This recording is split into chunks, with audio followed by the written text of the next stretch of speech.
the policies. So by the Crimin policy in the Catholic Church, where everyone is silenced, the police are not told, and the child rapist, the child whatever is protected, then violator. Yeah, okay, fine. That now applies to the Church of England. Every Anglican priest is expected to follow it too. So they're not separate bodies at all. In a way, they never were, because in Rome they think the Pope is the head of the Church. In England, the King is, but in reality, Christ is to a Christian. So I mean, they're both variations on the same theme, right? So PM wants to know, is something cooking with this new Pope and Opus Dei? Can you explain to people what Opus Dei is first?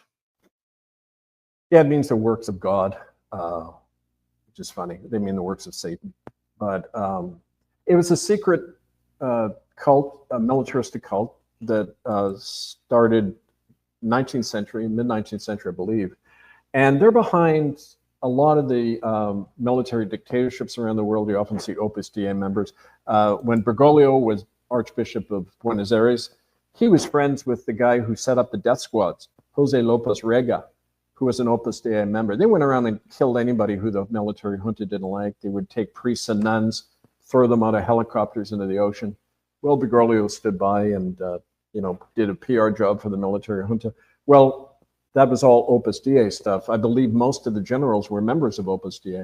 They were big in Spain under the Franco dictatorship. So they're also a financial force like the Jesuits. You'll see them in, heavily involved in American banks like Citibank, HSBC, those banks. So, kind of one of the other manifestations of this Satanism we're talking about, right?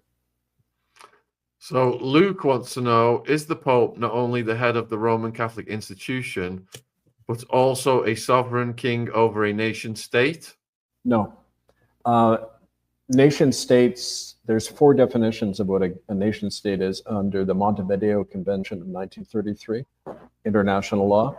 The Vatican satisfies none of those definitions. They don't have a stable population. They don't have a military power to defend their borders. They don't have border checks or passports, any of that stuff defining a nation. The ability to enter into treaties, they don't. And so they're not a nation state. And it's a fiction. It's what Geoffrey Robertson, he's a Queen's Counsel in England, wrote a good book called The Case of the Pope. And he tears apart the whole argument that they're even any kind of nation state. He calls them a Santa Claus state. A Santa Claus state is something everybody pretends exists for the sake of politics and power. But in fact, they have no authority, spiritual or temporal. It's just a big fiction. And so this whole notion that he's some kind of absolute dictator, he has no authority. That's why when we convicted Ratzinger and forced him out of office, that's why he hid in the Vatican till the day he died, because he knew he has no power. As soon as he steps out of their little club, he could be arrested, including by citizens who exercise citizen arrest power. So, I mean, we've got to really cut through that fiction. And in fact, I go into detail on that in the Dethroning book. Ray J wants to know whether you, Kevin, have any plans for a case against Leo. Well, it wouldn't be me. It would be the International Common Law Court of Justice. But it's a standing court, which means, you see, the thing to understand, he's the CEO officially of Vatican Incorporated. He is automatically guilty by being in the position because the Vatican is already a criminally convicted power. It's like, would Hitler's successor have been put on trial in Nuremberg? Yes, because he was part of a criminal state. Similarly here, he's automatically investigated, and depending on the dirt that comes up about him and the ability to bring a successful prosecution against him, that'll determine it. But I mean, the real issue here is he's already been found guilty by being associated with that thing. It's not a matter of information and more cases now. It's a matter of enforcement. How are we going to make the arrest? You have the power to do that. Like I said earlier, you can occupy any Catholic church, seize its property as reparations. I go into detail in that in the Common Law Training Manual book I have about how to actually go about setting up that prosecution. But the real test is in your own community. Every Catholic priest is involved in child trafficking. It's up to the people in your community whether you want that to happen or not, right? So Shell wants to know whether the new Pope is pretty much part of the club, or is he a free thinker? You can't be a free thinker and become the Bishop of Rome. If you tried something outside the agenda, you end up dead after 28 days, like Pope John Paul I in 1978. Right? So, I mean, if he did have a little thing of conscience in there somewhere, it would either be crushed right away, or he might be found dead, or he'll just go along and play the ball. But by definition, in any hierarchy, people of conscience don't last long. That's not how you rule, by having a conscience. You have to suppress that in order to rule. That's why we often say people at the pinnacle of any system are the craziest, the most dissociated, because they're not allowed to be who they are and to be free thinkers. And that's proven all the time, right? Just look around. So what specific traits does Leo have that made them select him, in your opinion? Well, a number of theories. It could be the fact that Bergoglio had been maneuvering to have him as the successor.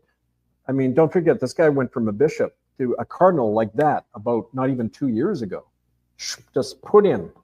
And when Bergoglio had signed the deal with China, and when his own health was failing, this guy becomes a cardinal. So it could be an arranged thing from Bergoglio's end. But it could also be an agreement with, when you want a change to happen, you don't pick anyone obvious. If they had picked a Chinese cardinal, it would have been obvious. Well, that's China manipulating things. You bring somebody who's totally unknown out of left field, and nobody knows anything about him, and he's free to do whatever the hell he wants. And that's politically how people like this come in. The very fact that he's unknown means he's got a lot of dirt on him and a lot of associations that they didn't want you to know about. So that could be another factor too, but ultimately comes down to the geopolitics. What's going on between America and China? Why do you put an American in now? Because for obvious public relations reasons, and to woo American Catholics into the Vatican camp. And I think that that's kind of self-evident. Right? So even mainstream was putting out some articles about him, his reputation being marred by his attitude towards the priests that were busted violating the kids. Do you think that attitude worked in his favor to get him elected? Oh yeah, well, I mean, don't forget, he's tied in directly with these networks we talked about through William Mouth and the Mayan network in South America. Imagine what goes on in Canada brought down to South America. That's kind of the equivalent of what he represents. So naturally, he's got to protect his friends. He's not going to rat out these guys who are doing these things to children. And he's kind of proved that. That was the credentials. He had to prove that he had the right stuff to enforce crimin policy and to keep the whole thing hidden. And I think that's what he's doing, right? And in the poorer countries of the world, is it easier for these priests to get away with these violations against kids? Absolutely.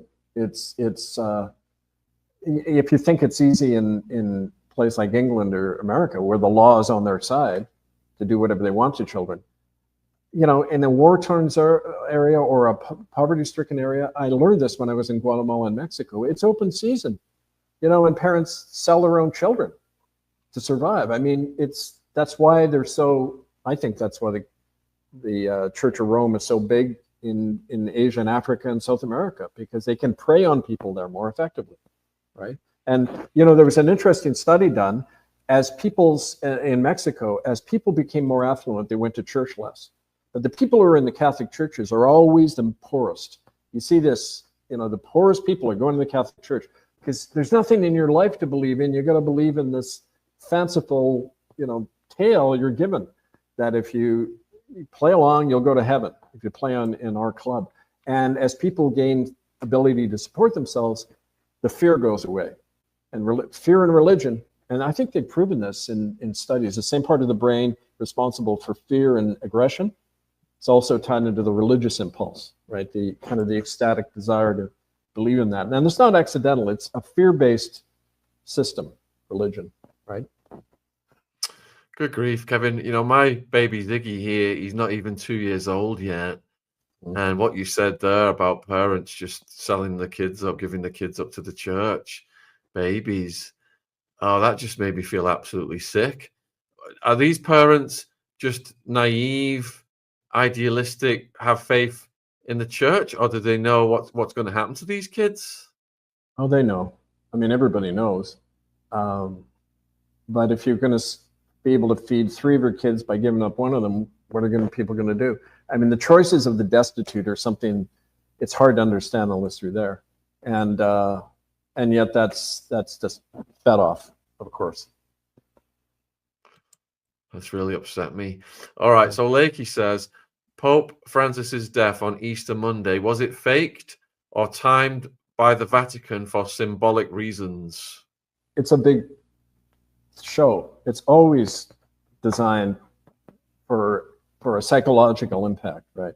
Why was he named after Francis of Assisi in the first place, right?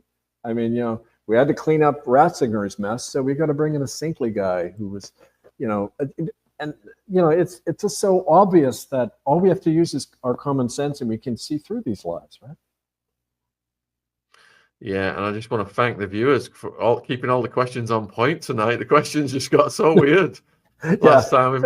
It was fun, but we've got almost 2,000 people watching live right now, and Ray J wants to know, and please keep your questions coming, folks.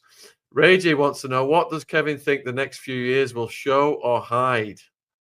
Frankly, personally, I was reflecting on this morning, and I think we're at a point in history like the Reformation. You're seeing a lot of corrupt stuff, but something new is emerging from within it. It always does. It's like the law of nature is anything that appears in one way, its opposite appears at the same time.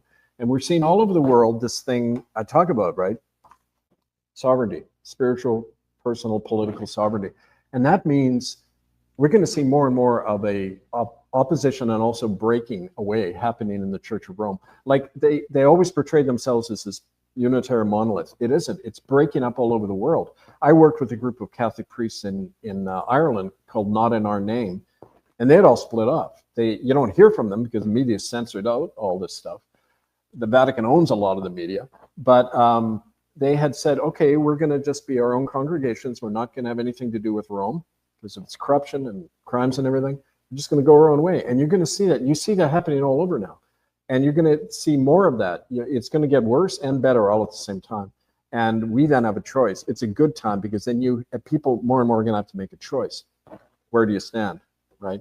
And, you know, that happens, like I say, in your own family, in your own community, but also right here.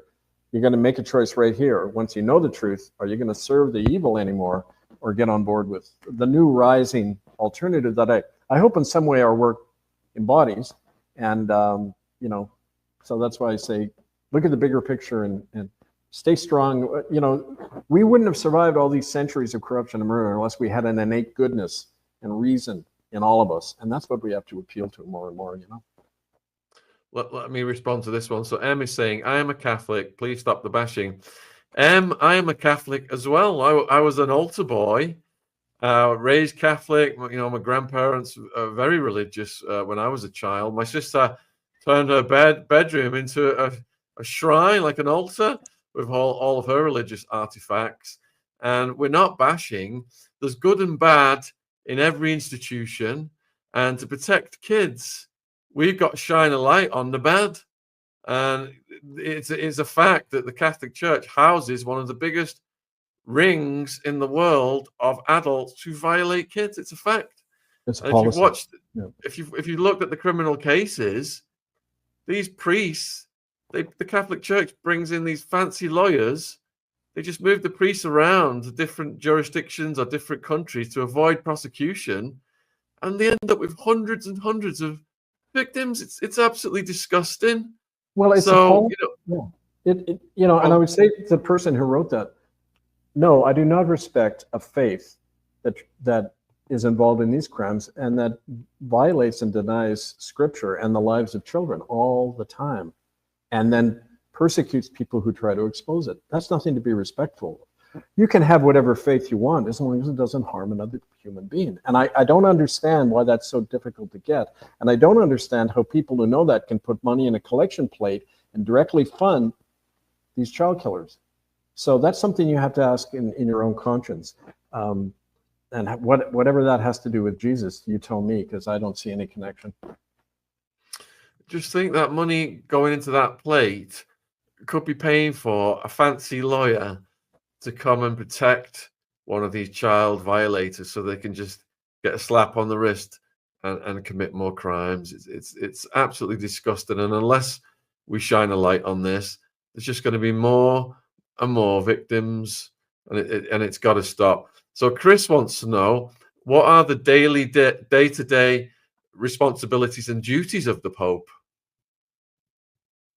He's a figurehead, so there aren't necessarily any duties. I know this from priests and other people I spoke to in Italy, that essentially he's a showman. So he presides at certain conferences and meetings of the cardinals. Okay, he has that administrative role. He does a lot of public relations tours all over the world, so all the slaves can get down and worship him. You know, but I mean, it's essentially a figurehead position.